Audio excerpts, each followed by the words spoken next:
Hi, my name is Aaron Kemp, and this is my story that's been written for me by an author called Sue DeJonge, and it's a chapter in her upcoming book called The Untangled. I am truly honoured and thankful. Thanks, Sue. Sue's book has become about because of the relationship with her mother and how it shaped her life and influenced her behaviour. Her inspiration came from her journey to seek freedom from the shackles of this relationship and to help others who may be on a similar journey to free themselves from their shackles. I will read it in the first person as I was when I was telling Sue. Chapter 1 of my story, my current situation. I live in Sydney and I run my own business that helps people to create alignment in their business and personal lives. I have a long background participating in sports as well as coaching, which is a real passion for me. I'm married to the love of my life and I have 3 wonderful children, a daughter and 2 sons. My family are the most important thing for me and always come first. But like most of us, it's not always apparent on the surface what's going on underneath. Over the course of our time together, I shared with Sue some things that I've discovered over this last 12 months that have really woken me up and changed my perspective on most everything in my life. I've been doing some deep inner work, which can be quite uncomfortable and it's a confronting process. But it can make one feel very vulnerable. One of the most powerful things I discovered during this work was that I had been looking at my life, and in particular at myself through a filter. It was not a filter that was helpful in creating the life that I truly wanted for myself and my family. And it was one that was somewhat distorted. Whilst moving through this process of self-investigation, I realized that there were 2 conversations over time that had deeply affected me, that both arose with strong male influences in my life. They were both decades apart. Each of these would have a profound effect on the way I viewed myself as a man, but in 2 very differing ways. The first of these conversations would accelerate an already underlying propensity to constantly seek and strive for approval and validation from others.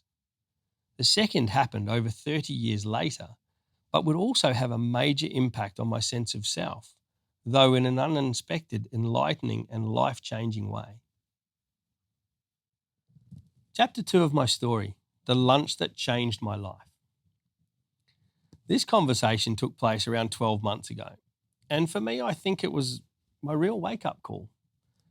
It was one of those moments only some of us will experience in life, when we have a mirror held closely to us, and there is no hiding from the truth of what we see. It happened over a long lunch with a business colleague and mentor. And it was at this lunch that my trusted mentor reflected back to me, with my permission, why he thought I had become to a standstill and was stagnant within my business. My mentor was brutally honest with me regarding what he saw.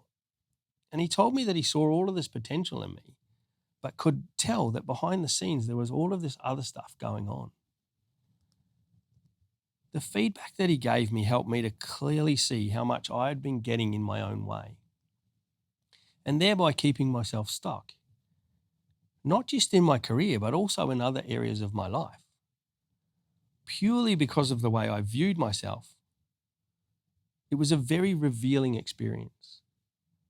For the first time, I could clearly see a correlation between how my self-worth and self-acceptance hinged on other people's approval of me, and how I was constantly seeking this. I mentioned that I sought this approval from more people who I saw as a higher authority than myself. My dad, my stepfather, and other business people who I thought were successful. I realized that I'd never truly believed in myself. So how could I help others to believe in themselves in their businesses? And it was then that I started looking inside myself. I could also see there was this belief that had stemmed from my father. Chapter 3 of my story, my relationship with my wife. One day, following this illuminating conversation, and it was during a coaching session, I had another huge revelation about myself. And it was not just the seeking of approval from others that I could see had been a lifelong pattern for me. It was also blaming outside events or people for my situation. In particular, I could see that I'd been blaming my wife for a lot of things that I felt weren't going right in my life. Everything from our relationship to our business. Now, with this new understanding, I could see that it wasn't her fault at all. It came down to me. It had been me that had been creating this reality.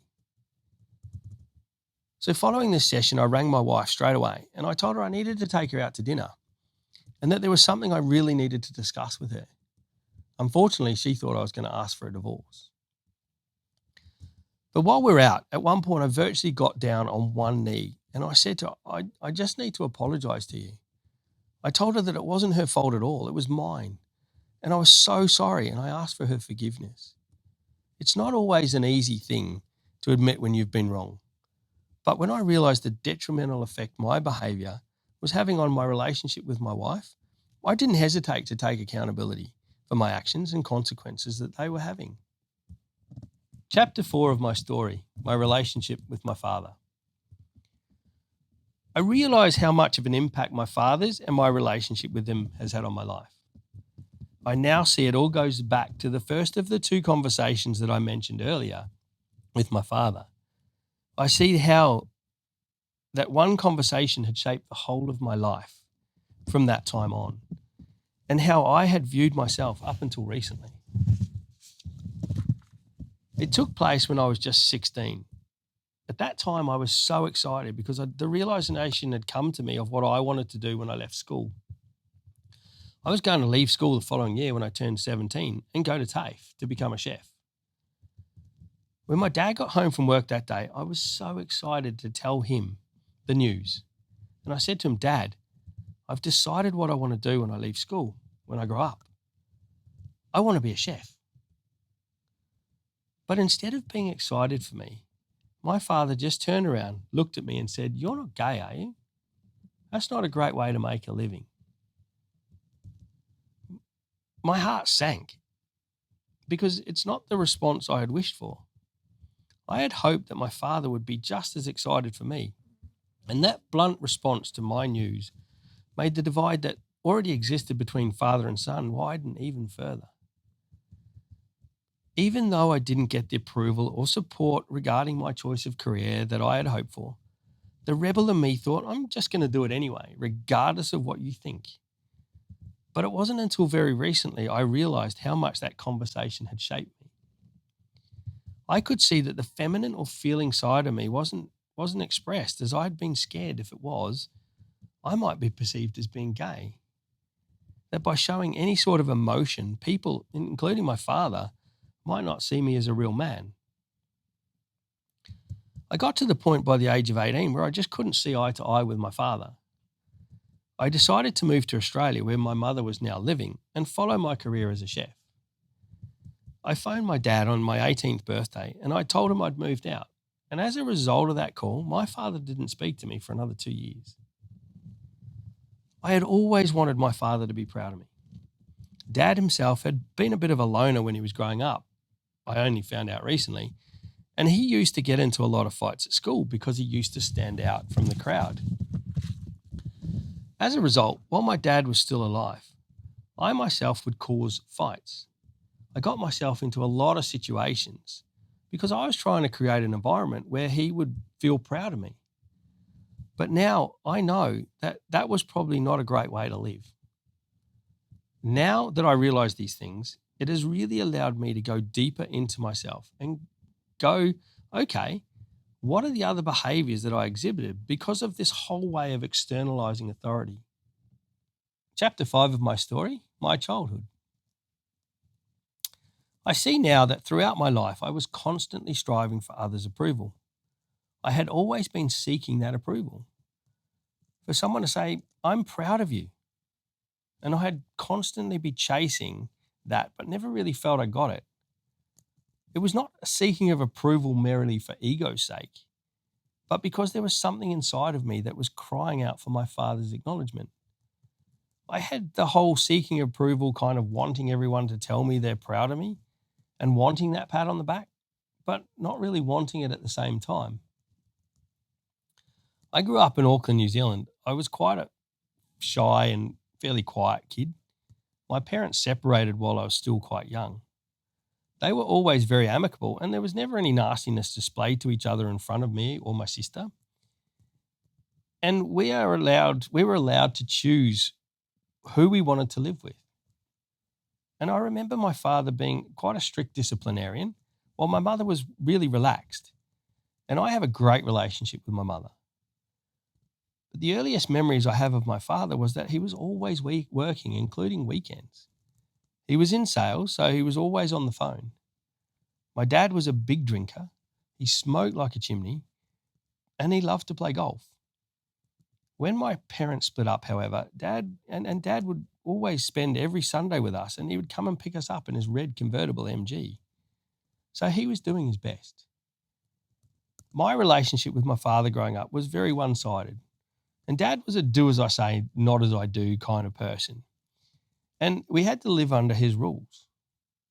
And I never really spoke my mind with my dad and never told him how I really felt. And that was a challenge for me. I had a very close relationship with my paternal grandfather. I used to visit him and we'd go duck shooting and we'd spend time on the farm, and I really looked forward to that time that we would spend together.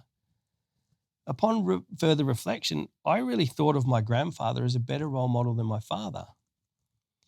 And I can still recall feeling really, really bad about having voiced this out loud. I clearly remember when my grandfather died, and on the trip home for his funeral, I knew that Dad and I would be driving in the car together for 12 hours. I felt so excited about the trip beforehand because I decided to talk to my dad about exactly how I felt and how I desperately wanted to mend our relationship. So I did just that. As we were driving that day, I opened up to my father again how I was feeling. And at the end of my sharing, I asked Dad how he felt about our relationship. This was the moment that I'd hoped for, to finally clear the air and have this close father-son connection with my father. And as I waited with bated breath to hear my father say he would also love that more than anything, these again were not the words I heard. Dad simply answered, "Yeah, it's fine." And that was all he said. Nothing more. And that was how our relationship would remain until he passed. Now, when I became a father, I made a vow to myself that I would be the best father I could be. I promised to give my children unwavering love, support, and most of all, the acknowledgement that I had craved as a child and young man. One of my goals is to be there as my children grow up. And that working in hospitality, the job as a chef, was not conducive to this. So I changed careers in order to fill that commitment and began my own painting business. This allowed me to attend all of the school events, coach their sporting teams, and be there for them on the weekends and fully immerse myself in the role of being a hands-on dad, the thing that I truly missed about my childhood. Chapter 6 of my story, why I do what I do. Now, seeking the support for my own ailing business a few years ago, I happened to be working with a business coach. And this really helped me to turn things around, and I realized that I'd love to be able to help others do the same. So I purchased the franchise. Being a sports coach, it seemed natural that I could transition into business coaching if I put my mind to it. And I believed my purpose is now being able to help my clients with whatever challenges they are coming to me with. I realize now that everything that happened to me in my past was a part of what was going on in the bigger picture. And I'm thankful for that because I believe that I can't take a client somewhere where I haven't been myself. Around the same time, though, another purpose was beginning to make itself known to me. Something that had nothing to do with my business, but a matter that was very close to my own heart. My family home has always been an open house to my kids and their friends. My wife and I wanted to create somewhere where kids felt comfortable, safe, and listened to. I would often check in on my daughter and my son's friends just to make sure they're okay. And I'd just talk to them. Some of the conversations I had with my son's friends in particular were quite amazing. They felt so comfortable talking to me and were able to open up easily to me. Some of them told me how much they missed their dads and they wish they had a good relationship with them. But a lot of times it's not the case. This was a situation that I could relate to so well and one that really struck a chord with me. I realized that females were very good about talking about their feelings with one another. My wife would often tell me about the conversations she had with her friends, and I acknowledged that men just don't do that. I could see that teenage boys weren't doing it either, and that it may only be when they'd had a few drinks under their belt that they might start opening up a little bit about how they felt. There was this fear of judgment, the fear that they were going to be judged by their friends and their friends were going to laugh at them and say something, or they're going to seem vulnerable, or they're weak, or men don't cry. Men have to be strong, you know? It's all bullshit, really, but it's just stuff that has been handed down through the generations. And that's how you have to operate as a male. And the suicide rate in the Northern Beaches and Sydney, the world, is just massive. It's frightening. I feel that this is something I could just not sit back and ignore anymore. I feel that I've been called to play a part in my own way to change this perception that men can't share their feelings, and at the same time help young men and their fathers to reconnect, to establish that connection that I so wanted with my own dad.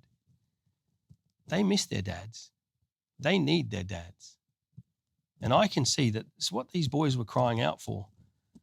And as a result came my idea for the men's debrief. The men's debrief is a weekly meetup at a local club with an aim to bring together young men and their dads. I am facilitating this movement and I have created a safe place where men can feel relaxed, debrief and share with each other.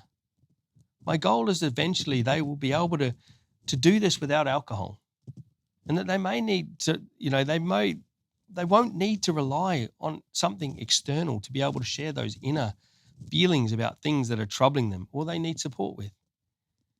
I see a huge gap and a need for this type of forum. And I'm working hard to separate this vital message and to get more people involved. I have sought assistance from mental health organisations and local community sectors, sharing with them my vision of this as an impetus for change, to change the way my fathers and sons communicate with one another and to support these deserving young men who are our future. Chapter 7 of my story, Reflection. When thinking about my own father, I'm grateful for this relationship because of the benefits I've gained from it. I can now see how it has shaped me as a human being and how it has now enabling me to help other people through similar situations, and most importantly, to not repeat that pattern with my own kids. I am thankful to my father because the relationship needed to happen for my journey. Part of the reason I'm on this journey is because of him. So it's kind of ironic, really, that he created it. But now I'm on the journey because of it. It has driven me to be different, totally different, to go to the opposite side and say, that's the relationship I want with my kids. I want my kids to come and tell me everything that's going on for them. And I want their friends to be able to turn up to our house and feel comfortable that they're in a safe environment. It doesn't matter what's said. There's no judgment. And if my daughter or my sons are in trouble, their friends know they can phone me because it's okay. They just know that I'm there for them no matter what. If I could say anything to my dad now, I'd like to say to him, get out of your own way and let's have a great relationship, because I'm crying out for it. And all I want to do is have a relationship, but you're standing in the way because you're so bloody stubborn. You don't have to be like your mum and your dad. You know, we can be different. Now, as Sue was watching me when I was recalling and sharing these feelings that I had as a young man, so desperately wanting my father to see me, it was as though time suddenly reversed. She was watching me and listening to me speak, and she reflected to me. It was as if years dropped away from him, and I could see that young man sitting in front of me, despite feeling there were words unspoken, and that his needs might not have been met like he so wanted. I could see absolute unconditional love that he had for his father and still has. That tie has never been broken. It may have been twisted and slightly frayed at the edges, but the love is still there in Aaron's words, expressions, his generous heart, and also his commitment to be the best father he can be to his kids. The biggest thing that I learned through the relationship with my father was to be okay being me. Be comfortable with that, the fact that you don't have to prove yourself to anyone. You just have to live being proud of yourself. I think more than anything, just be proud of who you are, not need it from anyone else. But it's more about being free and just living in the present, not really worrying about the future and the past. I mean, the past is over. I can't do anything about that now. But it's just being okay with who I am and where I'm at. I now finally feel that I'm at a place of peace in my life. Even though I might not be aware at a conscious level, I am healing that relationship with my father. Although he is no longer earthbound, through my own healing, it is effortlessly flowing out, not only to my children, but also to my father. I remember when I was little, my father was always talking to me about the man in the moon. It's a cherished memory I hold on to. And after my father passed, I got a tattoo of the moon with a man's face etched into it to honor his memory. My past dog, Rosie, is also in that picture, and Dad is now looking after Rosie for me. And sometimes when I feel the need, I'll just talk to the moon, and I'll have conversations with my dad just to say, hi, I'm thinking of you. Chapter 8 of my story, the wrap up. I have learned that it is important not just for myself and my sons, but boys and men as a whole, to recognize and embrace the aspects of emotions that in the past, and especially in society's eyes, may have been thought of as feminine or weak. Sensitivity, fear, sadness, grief, vulnerability, uncertainty. These are all emotions and feelings that need to be felt by all of us, regardless of what sex the body is that we inhabit. Without this balance of emotions, we can never truly experience the possibilities available that life has to offer us. There are some people in this world who, when they see someone in pain, they feel they have no choice but to step up and do something to help them. I am one of those few people. I see myself as a bright, shining beacon. In a world where my light is so needed, I also know that my Father is proud of me and who I have become. This story is dedicated in loving memory of my father, John Kemp. I am grateful that we are now connected.